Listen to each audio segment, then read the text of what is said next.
Salut à tous, c'est Punk Bachano. Bienvenue sur cette seconde partie avec Lee, toujours sur les ventes. Là, on va passer sur le business management. Alors, ça a été une série que j'ai trouvé très sympa. Les sales, c'était pas vraiment José qui parlait, qui présentait sur les vidéos. Là, il y a beaucoup de José sur ce cours-là. Et comme disait Ed, ce qui est intéressant, c'est qu'effectivement, José, il a été rapidement dans le business. Il a rapidement créé des boîtes, il a rapidement motivé des équipes. Souvenez-vous, on vous en a un petit peu parlé dans sa biographie, où avec d'autres collégiens, quoi, avec d'autres gamins qui, eux, avaient l'âge d'être au collège, ils faisaient déjà des business de vente, etc. Il a appris à conduire pour juste aller prendre des produits à un endroit et les ramener dans sa ville à Laredo, quoi. Il était vraiment dans un esprit d'entreprise. Et là, on a vraiment cette notion-là qui se ressent beaucoup. Il a fait tout un monde. Et puis d'ailleurs, rien que la façon dont la méthode Silva s'est développée, c'est juste bluffant. C'est bluffant de se dire que en une dizaine d'années, il a développé ça. Et Juan était très très fort aussi là-dessus apparemment. Mais il y a un vrai empire marketing. Il y a un vrai empire business qui s'est mis en place. Et d'ailleurs, on sait très bien que ça a créé quelques frictions après entre les frères et les sœurs a posteriori, mais ça prouve à quel point ça a été un succès. C'est une vraie success story à tout point de vue, c'est-à-dire d'un point de vue de développement personnel, mais d'un point de vue business, d'un point de vue comment c'est organisé. Souvenez-vous, on vous a expliqué avec Lee comment ça fonctionne. Bien sûr, il y a Silva International, il y a les directeurs, il y a les instructeurs, il y a quoi. C'est vraiment hyper bien pensé. Et ça, c'est une vraie machine qui fonctionne et qui fonctionne encore aujourd'hui, 60 ans après. Et ça, c'est quand même un succès purement business qui est à prendre. Aujourd'hui, des entreprises qui ont 60 ans et qui fonctionnent encore bien, il n'y en a peut-être pas tant que ça. En général, c'est racheté, etc., etc. Et ça, je trouve que c'est intéressant à prendre en compte.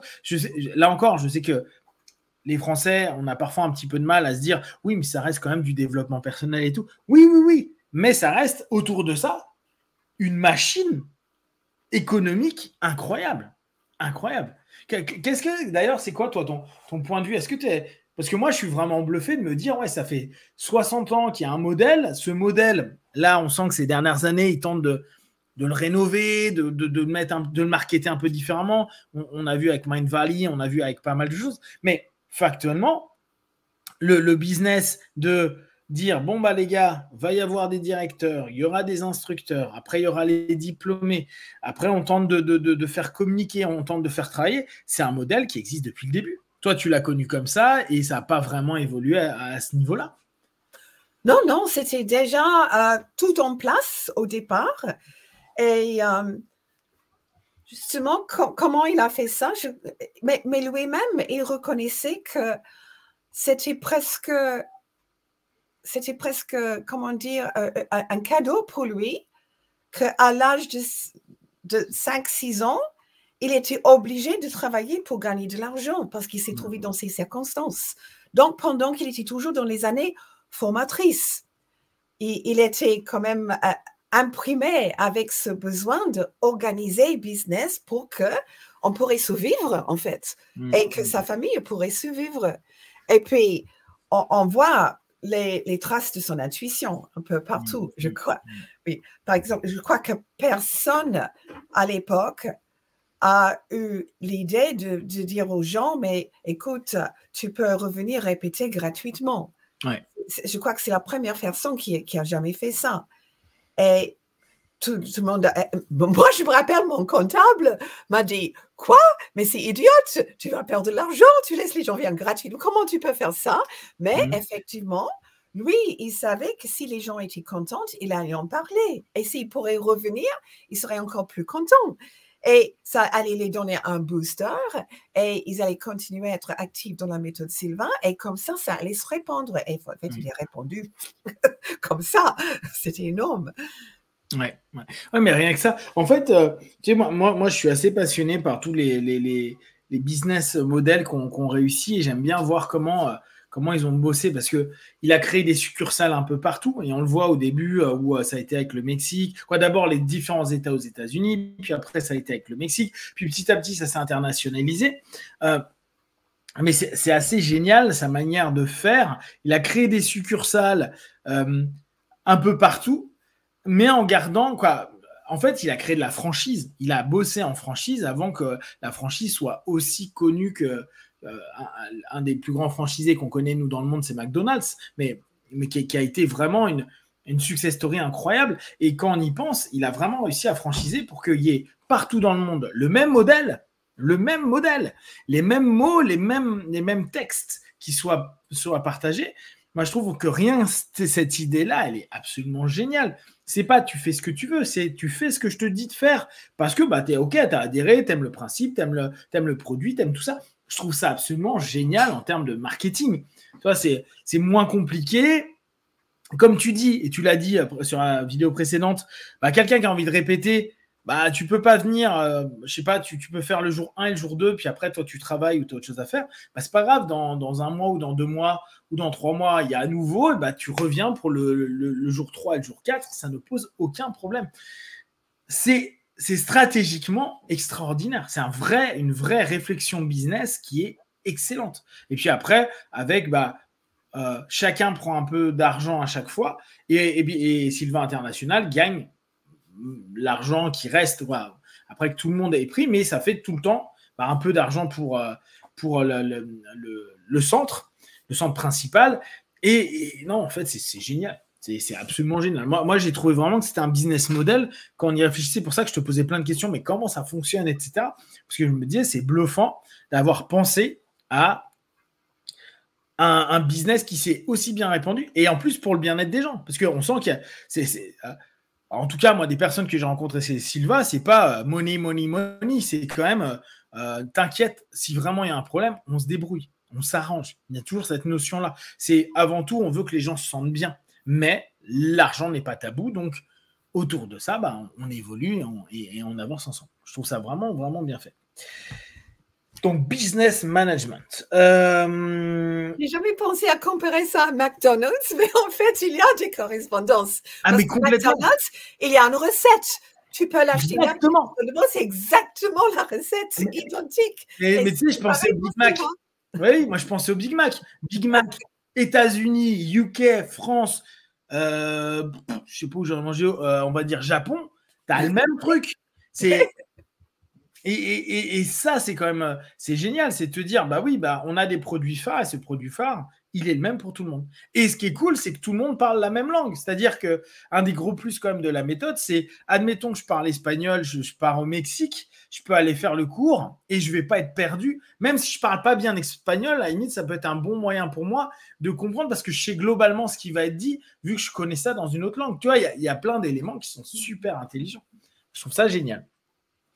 Alors, ouais, oui, je t'avais dit là, j'avais bien aimé cette partie-là parce que il y a Robert Stone qui présente des choses et j'ai trouvé que c'était ultra pertinent ce qu'il présentait dans le business management. Mais tu m'as dit que Robert Stone était celui avec qui José avait beaucoup travaillé, tout le business management, etc. Donc, un des points premiers, c'était pour le management du business, gérer les problèmes de stress. Ce qui est assez cohérent. Une entreprise où tout le monde est stressé, on sait très bien que c'est pas bon. Il va y avoir des burn-out, des burn-out, il va y avoir des éléments qui veulent plus venir travailler. Il y a un vrai problème au sein d'une structure si les gens sont trop stressés. Alors attention, d'ailleurs, ceux qui ont bien compris ça, c'est des Google, c'est des Apple, où les centres Google ou les centres Apple, les gars peuvent aller dormir, se reposer, ce truc, sauf qu'ils passent plus d'heures à leur boulot qu'ils n'y passeraient s'ils avaient une journée normale de 8h, 18h. Là, ils peuvent arriver à l'heure qu'ils veulent, mais ils peuvent aller se coucher ou aller faire une partie de badminton quand ils ont envie, mais la plupart du temps, on leur demande de finir quand même du boulot, mais ils le font à leur rythme. Moins de stress, plus de performance. Et on voit où on est Google, etc., etc. Ce qui ne veut pas dire que tout est très bien chez Google. Là, je reprends des points qui sont assez connus chez Google. Et je trouve que c'est assez intelligent de se dire, effectivement, dans le business, la gestion du stress est quelque chose d'hyper important et la méthode est chouette parce que la première chose qu'on apprend en Sylva, c'est quoi? Descendre à son niveau, descendre en alpha et de gérer le stress. En tout cas, si on ne gère pas le stress au départ, c'est diminuer l'impact du stress sur nous au quotidien. Je fais 3 fois par jour, 15 minutes. Qu'importe que vous soyez hyper stressé, 3 fois par jour, vous prenez un petit quart d'heure pour vous dire juste je relâche. Il n'y a pas besoin d'autre chose que d'être bien. En tout cas, d'être le mieux possible à un moment donné. Ça, déjà, super idée et tout le monde va être d'accord. Il n'y a pas un manager aujourd'hui qui va dire non, mais moi, il faut que je pousse à mort mes équipes jusqu'à ce qu'ils n'en puissent plus. Il y a toujours cette idée-là.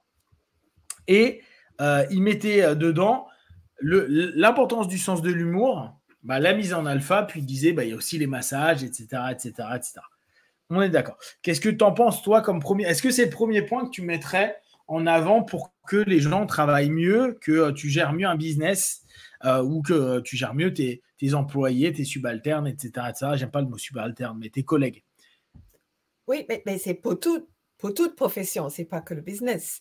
Et normalement, dans la première journée, Sylvain, après avoir expliqué un peu l'histoire, le contexte et ce qu'on va apprendre, la première chose qu'on traite, c'est le stress, c'est comment il faut vraiment se donner pas simplement le plaisir, mais l'antidote, si tu veux, au stress, à se mettre en alpha minimum une fois par jour, 15 minutes. Et oui, c'est vrai que ça aide. Et je crois que tout le monde qui pratique ça se rend compte que si on ne fait pas, on sent tout de suite la différence. N'est-ce pas?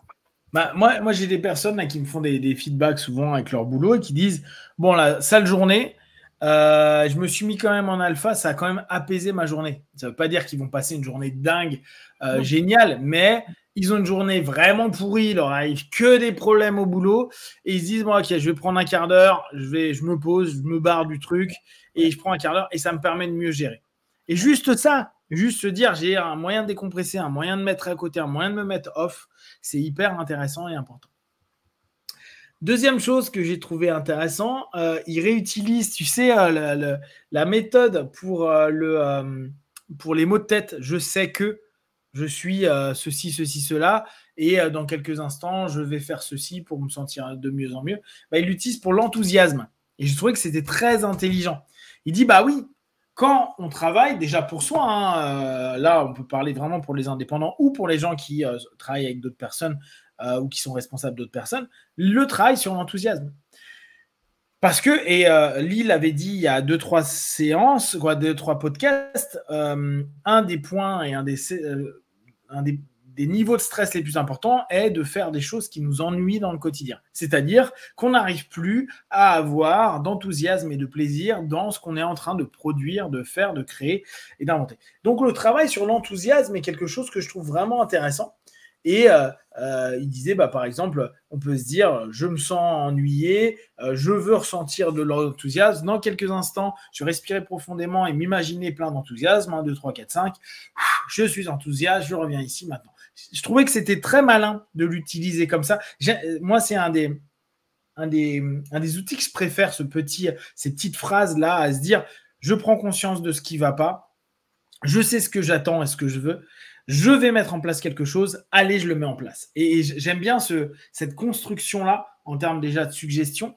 Et ça nous permet vraiment de se dire, ok, je ne suis pas en train de nier, je sais où j'en suis, je sais ce que je ressens, mais par contre, je veux aller autre part, je veux créer autre chose. Et ça, je trouve que c'est hyper bien et on peut le faire avec tout. Et c'est vrai que parfois, ça, quand j'en parle à des Sylva, ils disent ouais, mais c'est pour les maux de tête ou c'est pour la fatigue. Non, c'est pour la fatigue. Oui, c'est celui de la fatigue, puisqu'en fait, là, tu pourrais être énergisé. Exactement, c'est pour la fatigue. Et tu peux justement constater quel type d'énergie tu veux. Passion, enthousiasme, plein de... Et même en parlant, tu commences à te reconnecter avec cette énergie au lieu de te plaindre que tu ne l'as pas. Ouais. Et moi, je trouve que c'est intéressant, tu vois, de rappeler aux diplômés que on peut utiliser cette notion par rapport à la fatigue pour plein de sujets et toujours prendre en compte. Et vous allez voir ce que ça crée et vers quoi vous orienterez votre intention, votre énergie et tout ce que vous voulez mettre en place. Donc ça, il l'utilise beaucoup dans le business.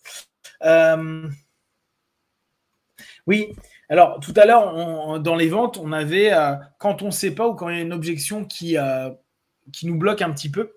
Et là, il conseille à dire, quand vous ne savez pas, 3 doigts et respirez. Et respirez avant de parler. Ne commencez pas à bégayer, à vous énerver et tout. Il y a quelque chose, on vous fait une objection de quelque chose, on n'est pas d'accord ou la personne ne va pas dans le sens que vous voulez. À la place de contre-argumenter immédiatement et d'y aller d'un point de vue purement, on va dire émotionnel, c'est 3 doigts, je respire profondément. Et ok, je suis parti, je me refocalise, bien sûr avec une programmation qu'on fait au niveau des 3 doigts, mais là on a le classique des 3 doigts.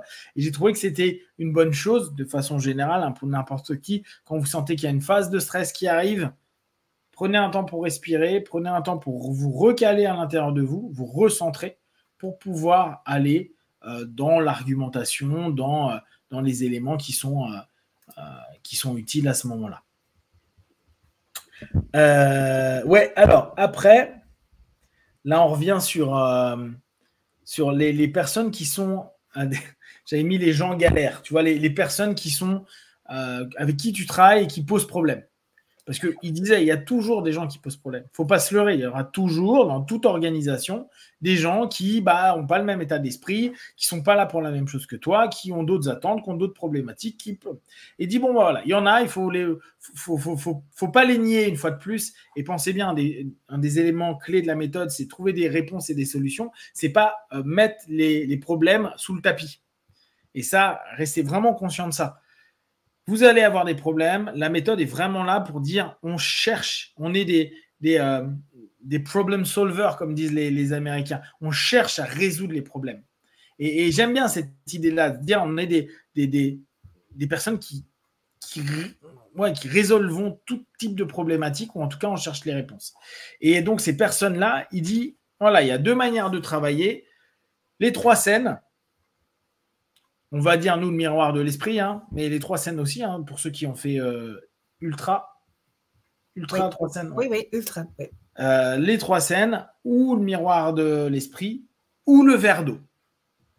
Et il dit, voilà, c'est 3 manières que vous pouvez travailler pour faire en sorte que les personnes qui sont problématiques le soient un peu moins. Ils seront toujours un peu embêtants, vous le savez. Mais ce que vous voulez, c'est que ça permette de ne pas pourrir l'esprit d'équipe, de continuer à avancer vers les résultats que vous attendez, etc. etc. J'aime bien cette notion-là. Il n'est pas en train de dire de faire dégager les personnes.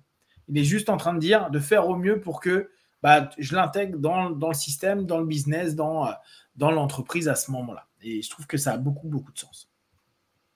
Toi, quand il y a des personnes, et là, on va parler de façon générale, des personnes qui sont un petit peu toxiques dans ta vie ou que tu as rencontrées où tu sens que tu dois avoir des rapports avec des gens qui ne sont pas forcément hyper dans ton état d'esprit ou hyper positif. Comment tu les gères, justement, ces gens un petit peu toxiques? Je mets toxiques entre guillemets. Ok. Alors, si ce sont des gens toxiques avec qui, quand même, je suis obligée de continuer mon chemin, je ferai la communication subjective et le miroir de l'esprit. Et leur expliquer justement que évidemment, ils ne sont pas contents pour quelque chose, quels sont leurs besoins, comment est-ce que je peux les aider à remplir leurs besoins pour leur satisfaire, pour qu'ils ne sont plus justement toujours en train de plaindre. Et je comprends qu'ils sont tristes ou ils sont malheureux et je ne suis pas là justement pour se battre avec eux, mais pour les aider de ne plus être tristes ou malheureux, etc., etc. Si ce sont des toxiques, gens toxiques que je préférerais m'en débarrasser, je visualise une situation, ils sont partis, mais le mieux pour tout le monde concerné. Et j'ai eu plusieurs stagiaires qui m'ont parlé de ça, par exemple, des voisins brillants. Alors, qu'est-ce que je peux... Et d'abord, ils programment qu'ils deviennent moins brillants, mais non, blablabla. Et puis, ils programment justement qu'ils trouvent un autre appartement, ils sont encore plus contents. Et pouf, ils partent.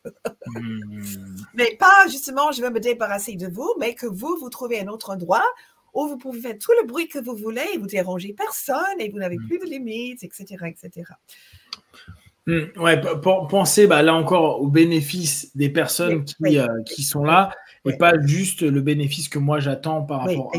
Il faut que ce soit toujours du win-win, que la personne puisse être en réussite ou en bien-être par rapport à tout ça. Intéressant. Communication subjective, c'est vrai que tu vois, là il n'en parlait pas, mais effectivement, je trouve que c'est une. Robert Stone, quand même, parle beaucoup de communication subjective. Pour aider pour les gens difficiles. D'accord, oui, en plus, toi, Robert Stone, tu l'as bien connu. Ouais. J'avais écrit à son fils, je voulais faire une interview avec lui, mais il ne m'a pas répondu. Je vais tenter de le relancer. Tu sais, j'avais fait ça par leur site internet, mais je pense qu'il a autre chose à faire en ce moment. Écouter le négatif et programmer l'inverse. Ça, j'ai trouvé que c'était aussi intéressant et on peut le mettre dans la même démarche que les gens un petit peu compliqués.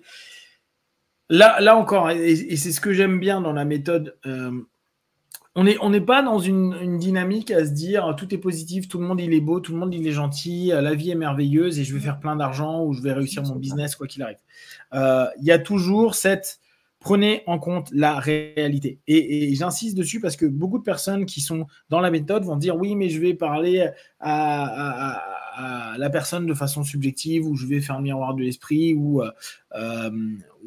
je vais parler à mes conseillers pour gérer ça.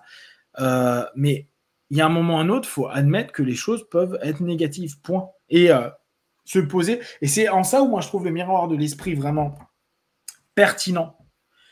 On n'est pas en train de nier. On prend du temps à analyser ce qui ne va pas. On le voit, on le regarde, on met son nez dedans et on se dit « Ok, vraiment, ça ne va pas. » Et je vois les différents aspects et je m'interroge sur les différents aspects. Évitez de fuir vers « J'aimerais une solution immédiate. J'aimerais que quelqu'un me programme pour que ça fonctionne bien. J'aimerais que ceci n'existe pas. » Non, les choses sont et il y a quelque chose à faire. Et là encore, c'est notre responsabilité. Et dans cette dynamique, j'aime bien écouter le négatif et programmer vers l'inverse. Ça, j'ai trouvé que c'était sympa. C'est plus je vais connaître ce qui ne va pas, mieux je programmerai ce qui peut aller. Et ça, c'est vraiment pertinent. Parce que souvent, on veut oublier, on veut effacer, on veut diminuer, on veut transformer ce négatif. Et là, c'est juste dire, mais mieux tu connaîtras ton négatif, et plus tu pourras facilement trouver quelque chose qui est l'inverse et qui te correspond, en tout cas, à ce que toi, tu aimerais par rapport à ça. J'ai trouvé cette petite phrase, elle est toute bête, hein, mais je la trouve vraiment bien. Donc, je ne sais pas ce que toi, t'en penses. Ouais, en fait, on peut dire que le miroir de l'esprit représente ça comme une version image de la version formule verbale. Parce que dans la formule verbale, on dit « je suis somnolent et fatigué ». Donc, voilà le problème. Et on admet, on accepte que ça existe, mais et puis on dit « je ne veux pas être somnolent et fatigué ». Et pour moi, ça, c'est l'équivalent quand on a bien étudié le problème dans le miroir bleu et on efface. Et puis, on constate ce que veut. Et dans le miroir, on montre ce qu'on veut dans l'image et on le vit. Mais c'est le même processus. Bien sûr. Admettre que le problème existe, comprenez bien la nature du problème pour pouvoir le changer. Yes. Et là, je pense vraiment que c'est quoi. Je reviendrai jamais assez dessus, mais moi, c'est mon côté très... voyez ce qui ne va pas pour pouvoir aller vers ce que vous souhaitez et pas dire non, mais c'est pas grave, je vais vers ça. Non, non, non. Regarde bien ce qui ne va pas. Parce que plus tu comprendras ta problématique, plus tu pourras trouver des solutions pertinentes pour aller là où tu as envie d'aller. Allez, on va finir avec celui-ci et après on se fait un petit débrief de l'enquête. Oui. Et puis on reprendra un petit peu la semaine prochaine. Je suis désolé. Mais il y a plein de choses à dire en fait. Alors, problème avec Joe, 3 films. Attends, c'était quoi?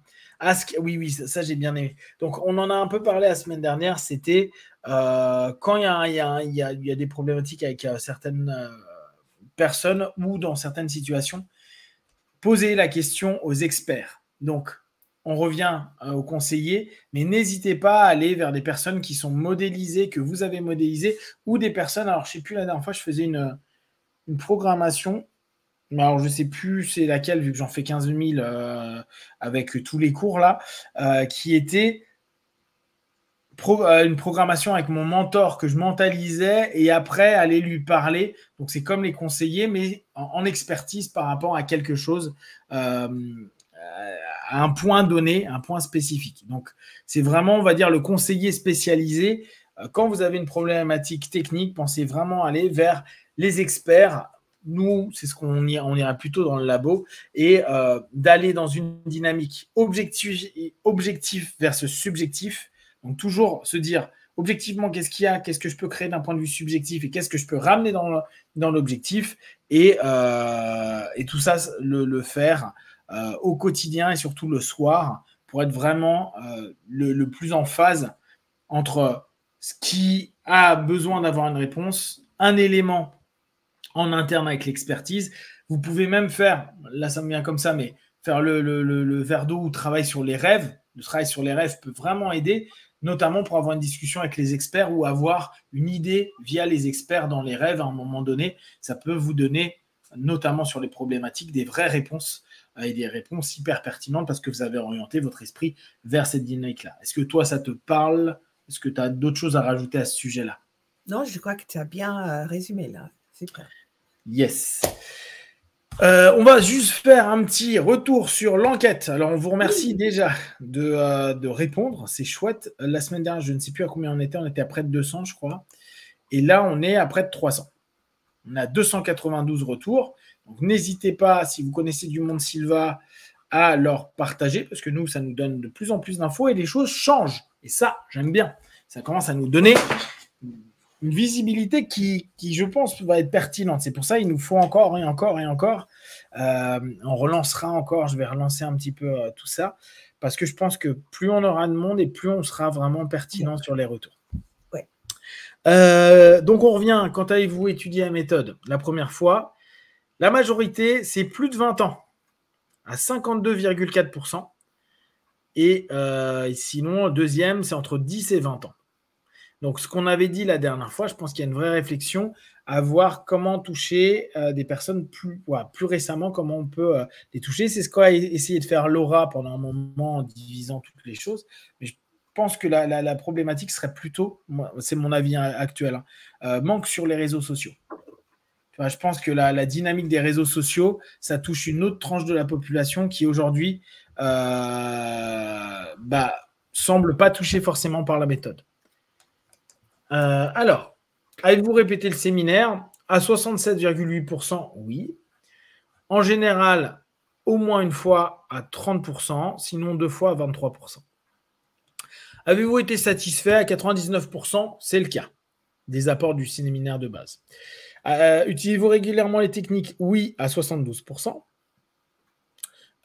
Utilisez-vous régulièrement la méditation active? Quand j'y pense, à 34,2%. Sinon, très rarement à 14% et jamais à 6,2%. Est-ce que la méthode Sylva vous a permis de mieux vous relaxer? Oui, à 90%. Est-ce que la méthode Sylva vous a permis à mieux vous endormir? À 59,9%, c'est le cas. Mieux dormir et récupérer à 57%. Donc là, on était à peu près comme la semaine dernière. Là, par contre, et on revient un petit peu sur ce qu'on disait la semaine dernière, vous a permis de mieux contrôler vos rêves. Oui, à 28,8%. C'est-à-dire qu'il y a 72,6% qui estiment qu'ils ne contrôlent pas mieux leurs rêves. Ça, c'est intéressant. Mais tu vois, ça revient à ce qu'on disait un petit peu la semaine dernière. Mieux gérer les douleurs, là... Oui, mais attends, est-ce que je peux arrêter un tout petit peu? Dis-moi. Parce que j'ai eu une personne qui a fait plainte parce qu'elle voulait, par exemple, la technique, est-ce que la technique pour vous endormir vous a aidé mieux à vous endormir? Il dit, mais si je réponds oui ou non, c'est pas le cas parce que en fait, j'ai toujours dormi bien, donc j'ai pas dû utiliser la technique pour ça. Donc, je me demande si, quand on dit il y a 28 personnes qui disent oui, ça m'a aidé, est-ce que ça veut dire que le reste, ça ne les a pas aidés? Ou est-ce que tout simplement, ils ne sont pas intéressés à développer leur rêve? Pour eux, c'est autre chose et ils sont plutôt... Ça, possiblement. C'est ça le problème, oui. Possiblement. Mais là, ce qui est intéressant, c'est quand même par rapport à une dynamique de... Oui. Parce que tu vois, là, la notion, c'est quand même mieux contrôler vos rêves. Ça se trouve, ça les intéresse pas. Donc, non fait partie de non, ça m'a pas permis à mieux contrôler parce que je m'en fiche, tu vois. Mais Oui. ça peut être. De toute façon, nous, le retour qui est intéressant, c'est de se dire par rapport au contrôle des rêves, c'est pas quelque chose qui est marquant pour les gens. Tu vois, Exact. c'est pas... Exact. Alors après, Oui. est-ce que c'est parce qu'ils n'ont pas envie? Tu vois, ça après, on pourra faire des sous-questionnaires si éventuellement si on veut des précisions. Mais globalement, on se dit que par rapport au contrôle des rêves, Ouais. soit c'est pas un intérêt, ce qui est possible, soit c'est quelque chose qui, pour eux, ne leur donne pas un retour Justement, qui les ça satisfait. nous montre ça. Ça, c'est exact, oui. Tu vois, gestion de la douleur, 52%. Wow! Meilleur mais 47% non. Donc tu vois là encore, je trouve qu'on est très 50-50. C'est-à-dire qu'on n'arrive pas encore à. Alors est-ce qu'on n'appuie pas assez dessus parce que c'est vrai que c'est pas un truc spécifique, hormis le gant anesthésique. Ouais, je sais pas. Tu vois là, moi j'aime bien les retours parce que ça fait vraiment réfléchir. Vous a permis d'avoir une meilleure mémoire. Et ben 53,1% non. Ça, c'est. Ouais. Ça, c'est intéressant. Mm. Est-ce que la méthode CA vous a permis de développer votre créativité? 61% oui. Développer votre intuition? 82% oui. Donc, on reste vraiment sur les trucs. Là, c'est intéressant. Ah, oui, c'est. A permis de mieux contrôler vos habitudes? 53,4% non. Contrôle des habitudes. Intéressant.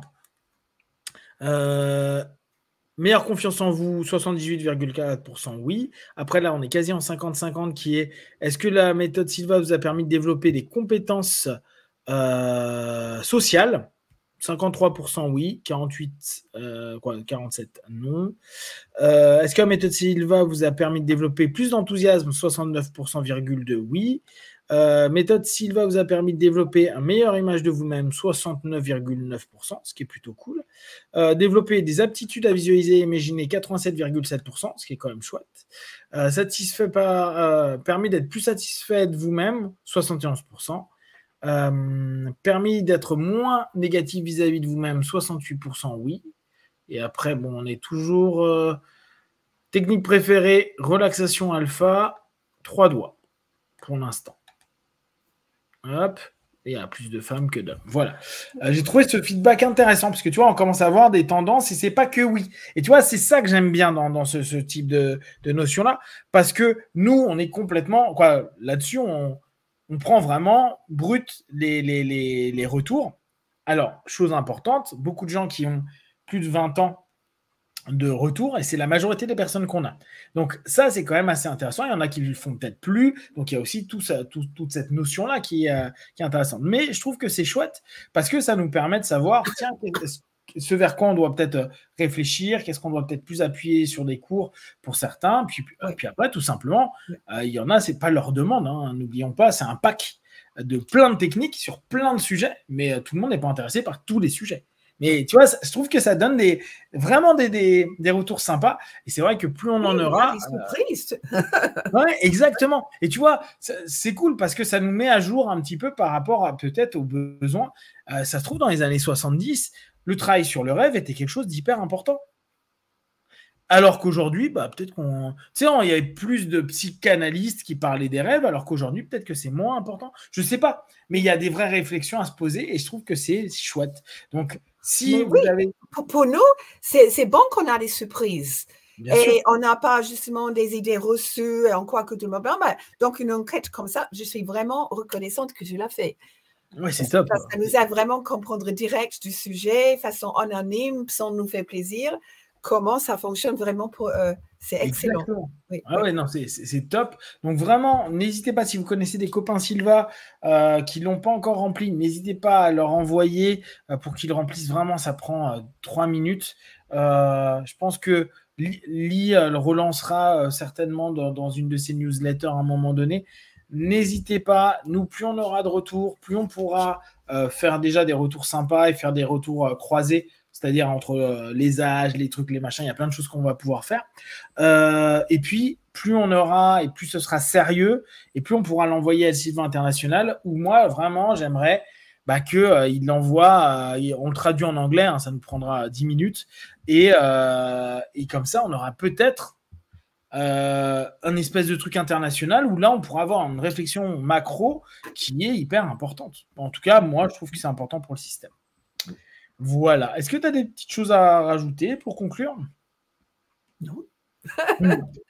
Yes, donc on se revoit la semaine prochaine, on reparlera un petit peu de business management, puis je pense qu'on ouvrira sur d'autres choses. Comme je vous ai dit, je pense qu'à suivre, il y aura les 3 doigts. Il y en a un que je voulais faire qui était, je crois, sur les émotions. Je vous retrouverai ça. Non, sur les relations. Ouais, sur les relations que je trouve intéressant, qui est aussi dans le pack. Et je ne l'ai pas encore regardé, donc pour l'instant, je ne peux pas trop vous dire comment il fonctionne. Mais je pense que ça peut être intéressant. Comme ça nous ouvre encore sur notre perspective d'utilisation de la méthode. Et si vous avez des sujets qui vous semblent intéressants, que vous aimeriez qu'on aborde, n'hésitez pas à nous les envoyer. Comme ça, on les aborde de plein de façons. Et notre but est de vous donner un maximum d'ouverture pour que vous puissiez utiliser la méthode. Et comme d'habitude, si vous avez des questions et des remarques, vous les partagez sur Facebook, YouTube, on y répondra le plus rapidement possible. Et comme d'habitude, de tout ce qu'on propose, ne prenez que ce qui est bon et juste pour vous. Testez, observez, analysez, concluez. Merci à vous.